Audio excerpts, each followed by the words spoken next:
off with Erika Kirk. What she is wearing seems a bit inappropriate to mourn your husband, who was literally taken out for the entire world to see. This woman is not grieving anything. She skipped straight to acceptance. This is most definitely PR, and they're using your grief for marketing. And the fact that Charlie Kirk's assassination is still being covered up, she is still walking around with the same security from September 10th, saying she's so excited for the new content that she'll be releasing. Isn't it strange how a widow stepped into the CEO role? She did 3 speeches already, one at a stadium. Charlie's family didn't even speak, and she's selling t-shirts. And is already hosting her husband's podcast. Now, Charlie Kirk's death shook the entire nation.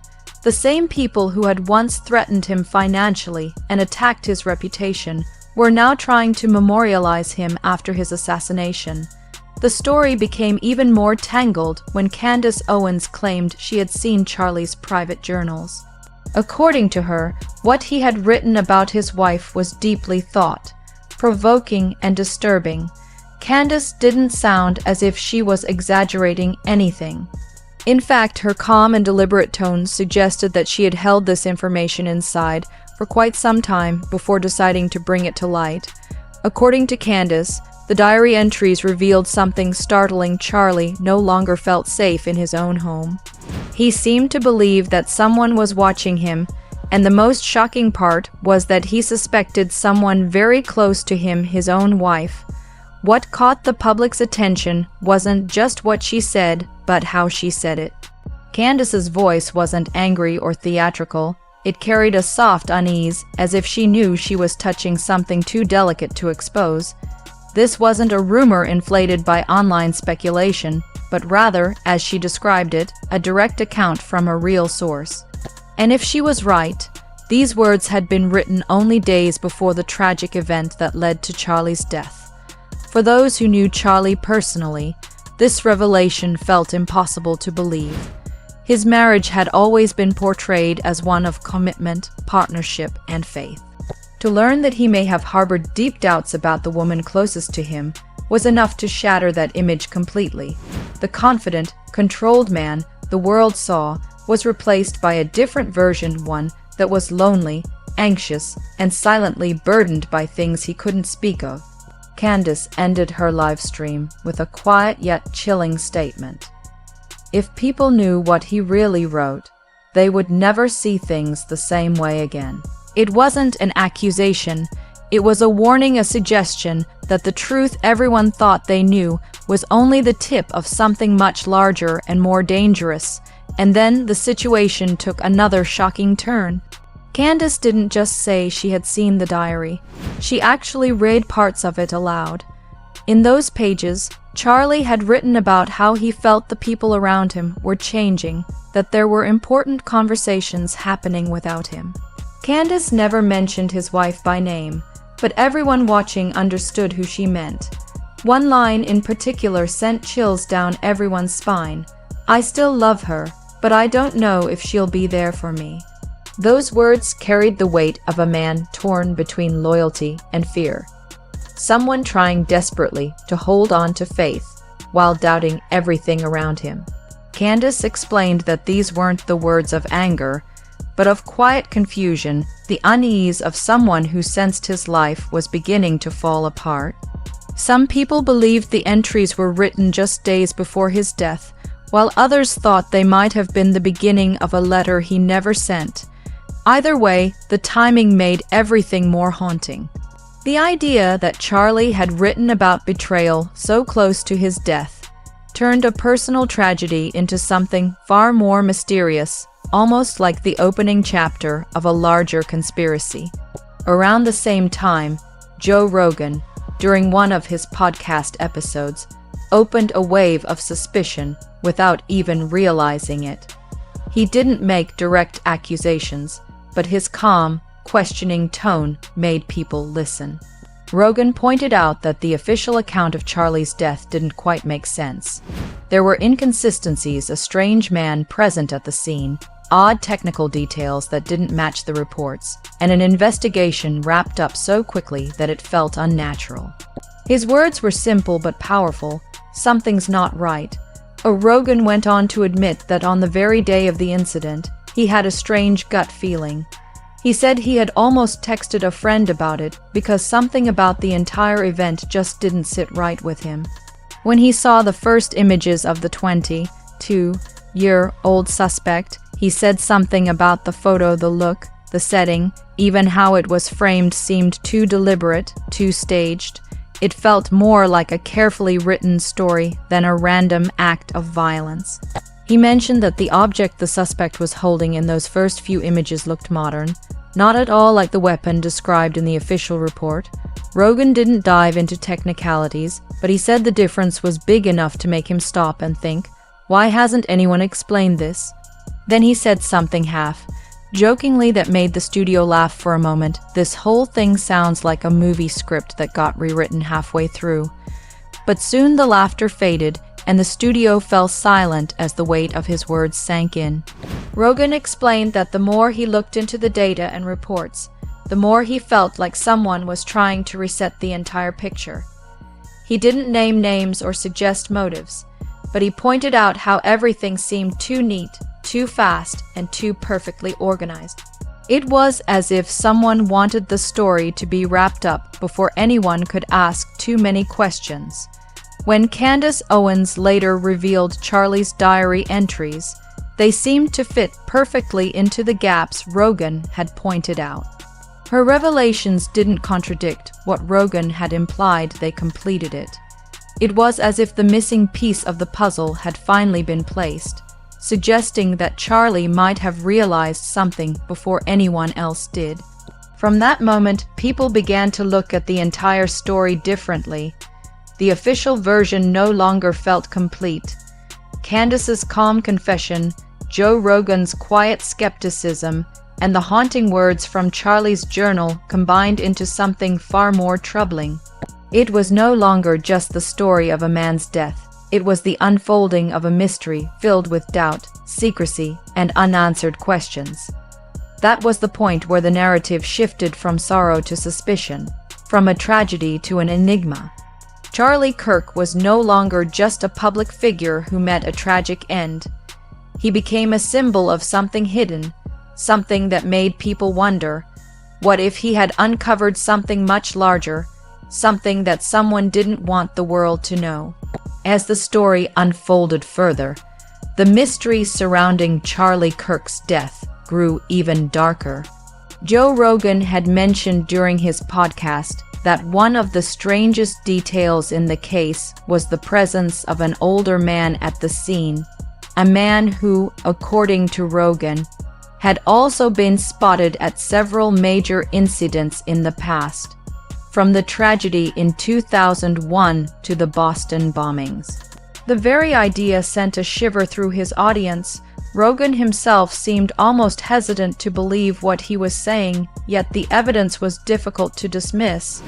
If this man truly had appeared in so many unrelated events, then it could no longer be brushed aside as coincidence. It began to look like a disturbing pattern, an invisible hand appearing at the right place, at the right time, again and again.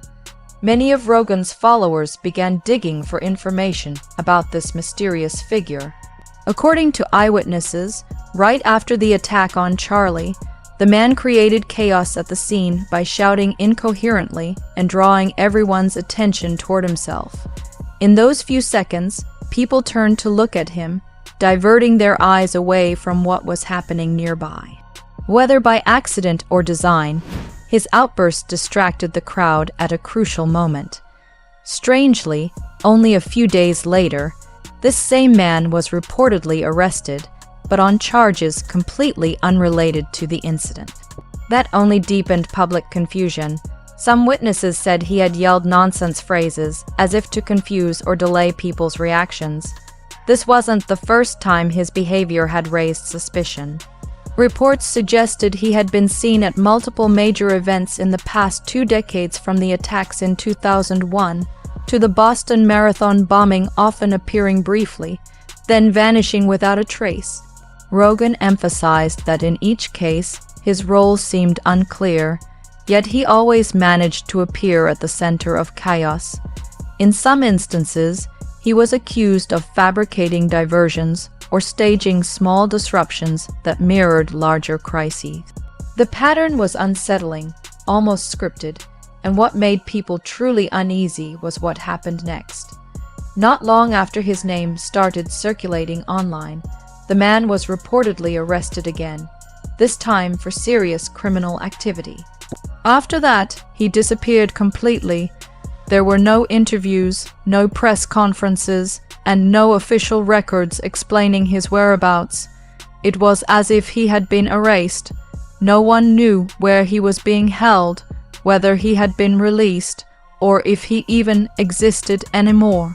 That silence became its own form of evidence, deepening the mystery further.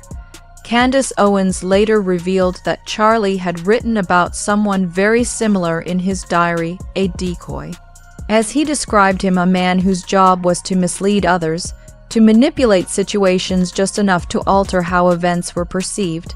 If Charlie had truly sensed such a presence, it meant he had realized that something was being orchestrated around him. That small line, almost buried in his writing, cast a new shadow over everything that followed. Was the man Charlie wrote about the same one Rogan described? If so, how did Charlie know about him? Did he see something he shouldn't have? Or was it just an instinct, the heightened awareness of a man who knew he was being watched? Those who knew Charlie described him as an unusually observant person, someone who noticed small inconsistencies others ignored. Candace said he often took notes about minor details that didn't seem to matter at the time, but later they would form connections no one else could see. It was as if he was quietly piecing together a puzzle the rest of the world didn't even realize existed.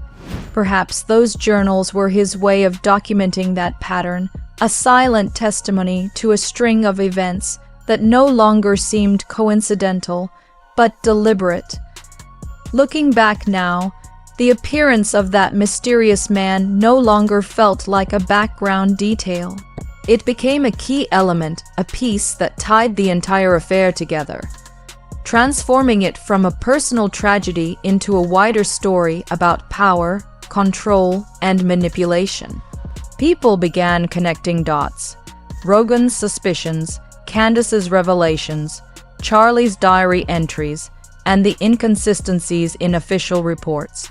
Together, they painted a chilling picture, one that felt less like the random misfortune of a single man and more like a carefully managed operation designed to keep certain truths hidden. Adding to the tension, just before the incident, Charlie had reportedly signed an internal memorandum related to a major financial audit inside Turning Point USA, the very organization he had built and led. Candace Owens later revealed this detail, describing it as a turning point. The memo, she claimed, was meant to push for complete transparency, a full-scale review of all financial records to determine exactly where funds were going. But more importantly, the document mentioned names that made several people within the organization uncomfortable. Insiders later hinted that some of those individuals held significant influence over the organization's executive operations, and a full audit, it might have exposed irregularities or hidden expenditures. The timing was too close to ignore. Candace stated that Charlie had signed the audit request only a few days before his death. Not long after that, his behavior reportedly changed. People close to him noticed that he had become unusually quiet and cautious. He began checking his personal emails more frequently, asking colleagues about file access, and spending long hours alone, as if he was reflecting on something serious. Candace also mentioned that Charlie had written a short but haunting line in his personal journal. "Some people are not going to like what I'm about to find." That single sentence carried immense weight. It suggested he had uncovered something significant, something that certain people might not have wanted revealed. If that was true, then his death could no longer be dismissed as random or coincidental. It started to look like a sequence of events triggered by his pursuit of the truth. Observers began piecing the story together. There was the mysterious man who appeared just in time to cause a distraction, the internal audit that was abruptly halted, and the diary filled with cryptic warnings. every small detail seemed to connect back to a single point, that Charlie had stumbled upon something powerful enough to make him a target. Each clue was like a fragile thread, but when woven together, they created a chilling narrative, one that was far too structured to be accidental. During one of her live streams, Candace said something that silenced her audience. "I can't say exactly what happened, but I know Charlie was on to something big. He believed truth mattered more than profit, and maybe that made him dangerous to certain people." The statement hit hard because it suggested that Charlie's principles, the very qualities that made him respected, might have also made him vulnerable. From that moment, the public's perception of Charlie's story changed completely. It was no longer just about an assassination or an unfortunate tragedy.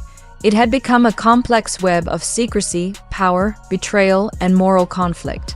Every new revelation blurred the line between coincidence and design. The more people searched for answers, the clearer it became that this wasn't just the story of a man's death. It was a story about what he might have discovered, and why he never got the chance to tell it. After Candace Owens' revelations, everything changed. What had once been seen as a tragic, isolated event was now beginning to resemble something much deeper and far more disturbing. Social media erupted with theories, fragments of evidence, and eyewitness claims that didn't match official statements. People were no longer just mourning Charlie Kirk, they were questioning everything surrounding his death. The silence from law enforcement only fueled those suspicions.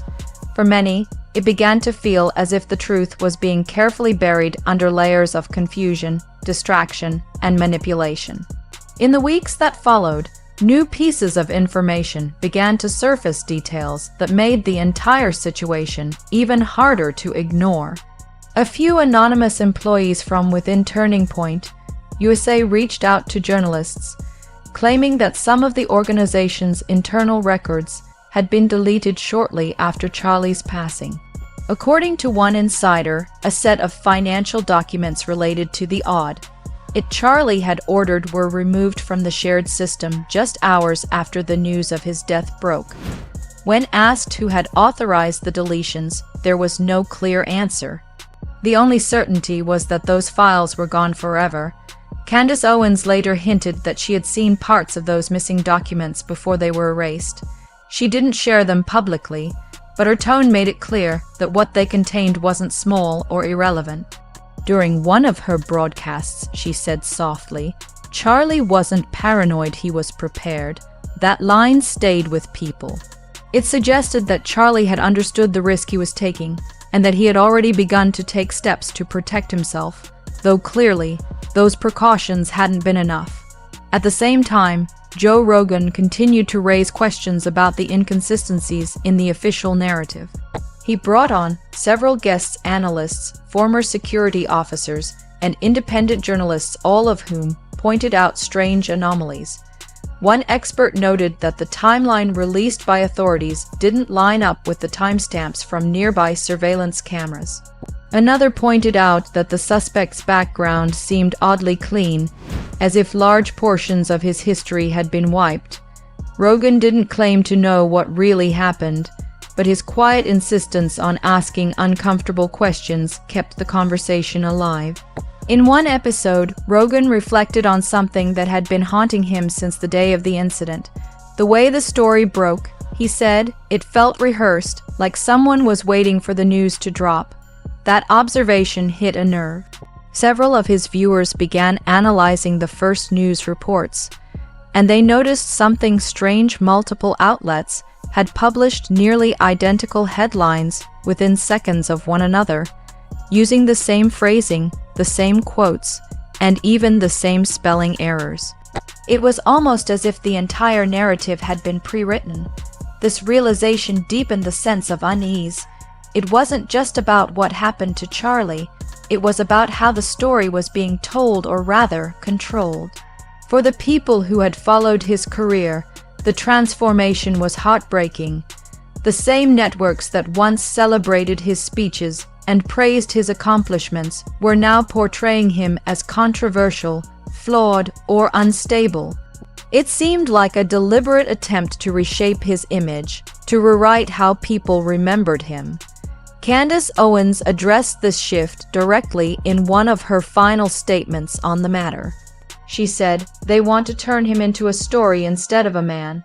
But he was a man, a husband, a believer, a fighter for what he thought was right, and he didn't deserve this."